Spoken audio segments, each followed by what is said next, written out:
Hello, I'm Doug Roarin. I'm here in Juniper Level Botanic Garden, home of Plant Delights Nursery. And it's November 1st. I want to make the point that now that our frosts are really late, historically our frosts usually occurred by the middle of October, but now that they're much later, Farfugium managed to bloom out really fully, and they make a very worthwhile display in the garden. The Farfugium japonicums are grown mostly for their foliage. This is just a plain green leafed seedling. They can be yellow spotted or white margined, big and glossy leaves and all sorts of oddly shaped leaves. They're almost evergreen for us. They sort of go down for a brief time in the coldest part of the winter, but come back into growth early in the spring, and then have really beautiful foliage the rest of the year. Yellow is pretty much the only color you're going to see, except if you get the wonderful cultivar Beni. Want just average soil, not overly dry soil, but not soggy either.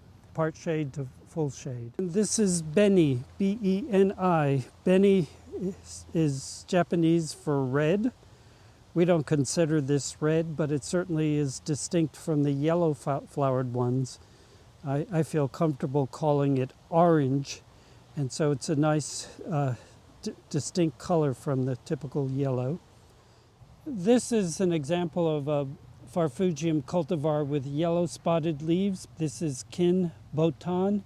Instead of a very rounded leaf, it has a strong zigzaggy margin to the leaf, and sometimes the leaves are almost divided into separate leaflets. Here's another cultivar with yellow spotted leaves. The cultivar is Tai Chi, as in Tai Chi. And it has very narrow petals. And the old name for this species was ligularia japonica, and ligularia is from the Latin or Greek for ligula, straps, referring to the strap-like petals. A large-leafed one named Lance-a-lot. And you see the beauty of a big round leaf is nicely contrasted with the narrow foliage of liriope, fern behind it, and an aspidistra on the other side. Farfugiums are almost an indispensable plant for a shade garden. Thank you very much, and I hope to see you again in the garden.